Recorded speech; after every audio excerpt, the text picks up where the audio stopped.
Estamos na Red Zone, seus loucos por futebol americano. Como é que vocês estão aí do outro lado? Tudo bem com vocês? FA na veia aqui chegando com mais notícias do futebol americano, mais notícias da NFL para vocês. Espero que vocês tenham passado bem da última semana, desde o último vídeo. E espero que vocês estejam tudo bem, tudo tranquilo e prontos para mais notícias da NFL aqui no canal. Mas antes disso, recadinhos básicos. Se inscreva no canal se ainda não for inscrito e ative os sinos das notificações para receber os avisos dos novos vídeos. Também comente, deixa aqui seu comentário, deixa seu like, porque isso ajuda a aumentar os números da plataforma, fazendo com que esse vídeo chegue a mais pessoas, espalhando o FA na veia aí para muitas outras pessoas e também espalhando o futebol americano para o Brasil. Já fizeram isso? Não se esqueça de compartilhar também com seus amigos e vamos embora pro vídeo. Solta a vinheta! Hoje nós vamos de noticiário rápido, noticiário básico aqui para vocês, justamente porque é off-season, pós-draft, começam a diminuir um pouco a quantidade de notícias. A maioria delas são notícias básicas sobre os OTAs, né, as OTAs, os treinos organizados que os times vão marcando a partir desta data, desse final de maio. Então nada muito além do normal. Mas vamos começar aqui com Kansas City Chiefs, que tem aí uma safra de más notícias com jogadores que estão sendo pegos por causa da lei. Mais dois jogadores, dois offensive linemen, o Kenya Morris e o Chukwuebuka Godric, acho que é assim que fala o nome deles. Eles foram presos por porte de maconha e liberados sob fiança de $2.500. Por que algo tão leve assim? Porque no estado do Kansas, onde aconteceu a detenção, o porte de maconha é apenas uma contravenção, ou seja, uma infração de gravidade bem menor. Então não é considerado um crime. É só uma contravenção. O time está ciente do ocorrido, mas não se manifestou a respeito. Punições? Só mais pra frente saberemos. Creio que esses dois serão punidos? Talvez a NFL aí faça alguma punição leve, 1, 2 jogos no máximo. Não creio que eles sejam processados a ponto de prisão. Então talvez eles comecem a temporada ali na semana 1. Talvez. Mais difícil a gente precisar. Só aguardando o futuro pra gente saber. E migrando para Santa Clara, vamos falar um pouco do 49ers. Na verdade, sobre Dre Greenlaw, que está num misto de notícias boas e ruins.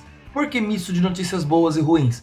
Primeiro, o próprio jogador Dre Greenlaw, ele vem com notícias assim mais confiantes, porque ele se sente confiante em relação ao seu retorno para a temporada.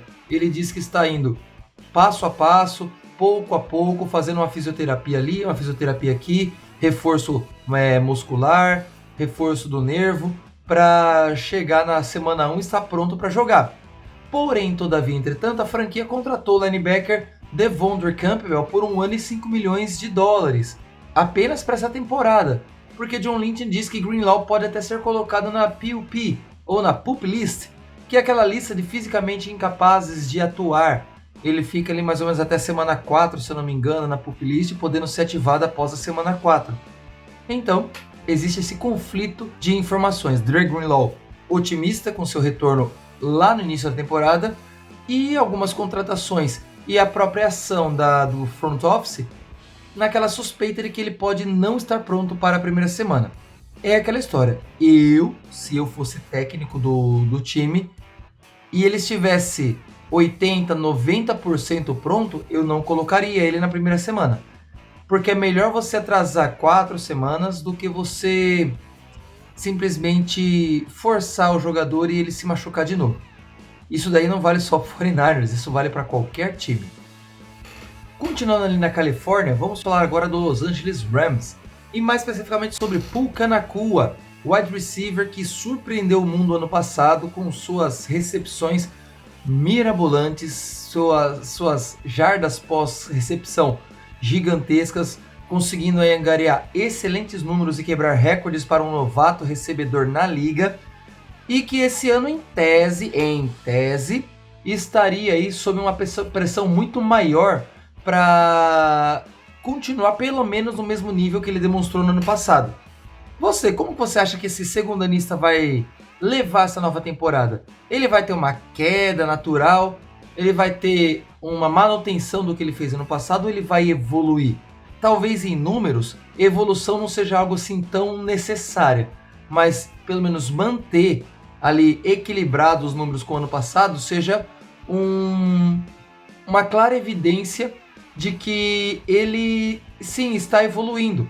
Peraí, Isaac, se ele manteve números, por que ele estaria evoluindo? Porque os números dele já foram, vamos dizer assim, exagerados para um rookie, né, um novato. Então, se ele mantiver, quer dizer que ele meio que se preparou para as defesas que estavam se preparando para ele. Isso é compreensível, totalmente compreensível.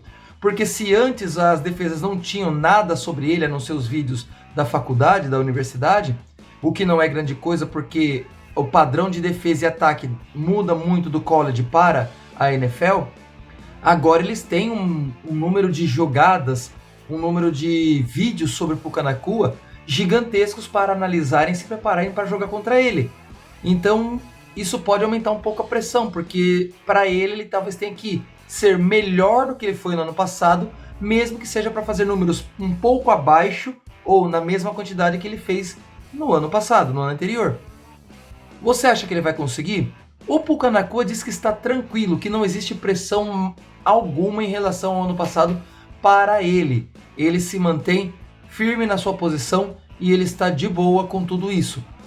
Eu acho que ele tem capacidade de manter, porque um jogador que tem como técnico Sean McVay, que é muito bom, que tem um quarterback como Matthew Stafford, que é gigantesco ali dentro do pocket, e querendo ou não, se precisar, Jimmy Garoppolo como reserva, é um excelente quarterback também, na medida do possível, aquele quarterback que ele pode não ser MVP, mas ele também não é um Zé Ruela qualquer, então ele tá sim, em boas mãos. Ainda tem o Cooper Kupp como companheiro, teve peças que foram adicionadas, inclusive como running back para o time, podendo facilitar ainda mais a vida do jogo aéreo. Diz aí nos comentários o que você acha de como vai ser o ano de Puka Nacua. E no vai e vem de renova e não renova contratos aqui, renova contratos ali, tentam se renovar a colar. Nós estamos nessa onda de holdouts que estão começando a acontecer em alguns times, mas enquanto alguns times buscam renovações contratuais importantes com alguns jogadores, lá em Foxborough, o New England Patriots já renovou com seu center Davis Andrews, um contrato de 2 anos, 12 milhões podendo chegar a 13 milhões com incentivos, sendo que 8 milhões são totalmente garantidos. Lá na Nova Inglaterra, parece que os contratos estão sendo acertados com muito mais facilidades que fora de lá. Tá certo, é um center, são valores totalmente diferentes de outros jogadores que nós vamos falar a seguir. Como por exemplo, lá em Pittsburgh, os Steelers aí já estão enfrentando um probleminha com o seu linha defensiva Cameron Hayward, que já não participará dos treinos da off-season nem das OTAs, os treinos organizados, enquanto não tiver um contrato renovado.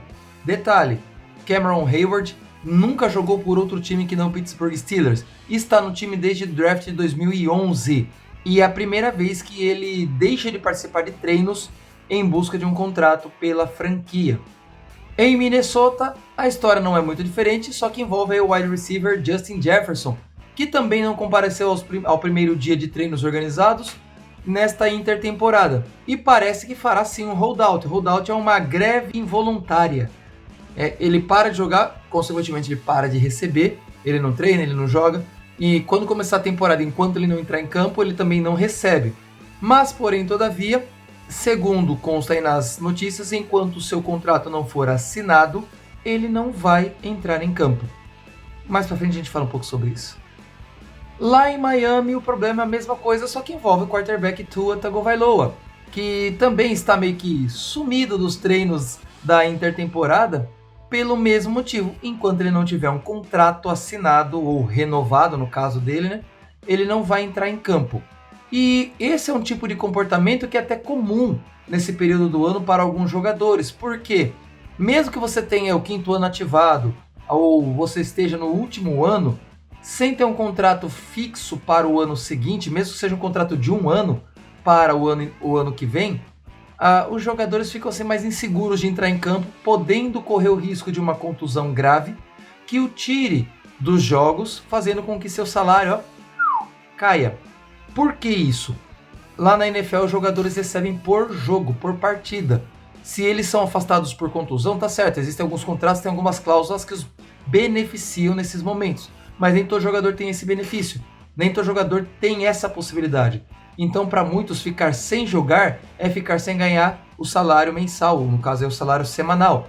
Então, muitos deles às vezes ficam receosos de entrar em campo sem um contrato assinado, só com o último ano garantido aí, e ficar no que vem a ver navios em caso principalmente de grave contusão.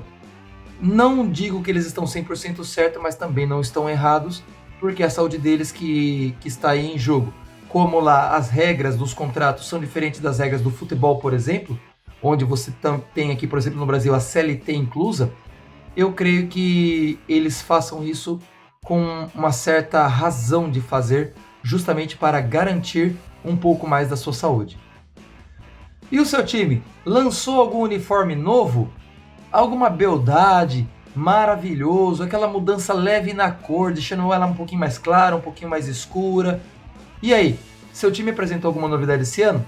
Então, tem uma apresentação de novo uniforme que está causando um burburinho aí nas redes sociais. É o Century Red Uniform dos Giants. Um uniforme que eu posso dizer assim que não é a coisa mais horrorosa do mundo, mas que não tem nada a ver com o Giants. Tá certo que eles colocaram ali nos releases do seu lançamento que esse uniforme é uma forma de homenagear os 100 anos do time, completados esse ano. Lembrando aí a história dos uniformes da franquia dos Giants. Mas, porém, todavia, e aí na minha visão, tá? Não sei se eu tô concordando com algum outro aí, que eu já assisti alguns vídeos, talvez seja. Mas aí mesmo vendo outros vídeos, alguns concordando, outros não.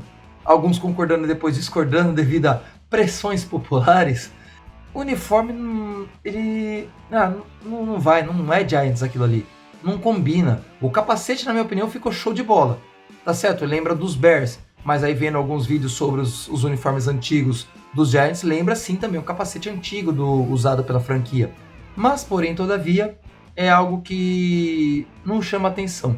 É muito mais próximo dos padrões de uniformes do Fortaleza Tritões. Mas nem o Fortaleza Tritões fez um uniforme parecido como esse. Que para eles ficaria até bom. Mas eles não fizeram porque talvez nem para eles achem que o uniforme nesse padrão fique tão bom quanto eles talvez imaginassem que ficasse. A galera ali da criação dos Giants talvez estejam precisando de renovações contratuais, não. Mas renovação ali no board da franquia para ver se melhora um pouco mais essa produção de uniformes. Porque sinceramente não ficou bom. Sinceramente eu não compraria se fosse torcedor dos Giants. E mesmo como um fã de NFL, eu não compraria também, mesmo que para coleção, porque eu achei feio. Assim como aqueles uniformes horrorosos dos Steelers, da Belinha. Sinceramente também acho horroroso o uniforme laranja, claro, do Tampa Bay Buccaneers. Eu acho feio demais. Muito, mas muito feio. Eu não gosto daquele tom de laranja. Aquele uniforme retrô que os Eagles trouxeram ano passado. No início eu achei mais estranho, hoje já estou mais acostumado ao padrão dos anos 90, dos Eagles. Mas é algo que eu também, não vou dizer que eu não compraria. Hoje eu não compraria. Mas a princípio, o dos Giants, nem hoje, nem amanhã, nem depois. Assim como outros uniformes muito feios que foram lançados no decorrer da história da NFL. E você, o que achou desse uniforme dos Giants? Diga aqui nos comentários. Compraria, não compraria? Daria de presente para um amigo ou para um inimigo? Não sabemos. Bem, estas foram as novidades, as notícias sobre a NFL, sobre o futebol americano aqui no canal, neste vídeo de hoje. Espero que vocês tenham gostado. Deixem o seu like aqui, se inscrevam se ainda não forem inscritos. Não esqueçam de ativar o sininho das notificações para receber os avisos dos novos vídeos. E também, já comentaram? Beleza, muito obrigado. Se você não comentou, deixa seu comentário aqui, sua opinião, o que você está achando do canal. E também compartilhe com seus amigos aí pelas plataformas da vida, principalmente seus canais de Instagram, WhatsApp sobre futebol americano, para que você aí leve o meu canal para os outros conhecerem e assim também, além de fazer meu canal crescer, fazer o futebol americano crescer no Brasil junto com o meu canal. Muito obrigado por tudo, a gente se vê no próximo vídeo, vamos embora para mais touchdown, valeu!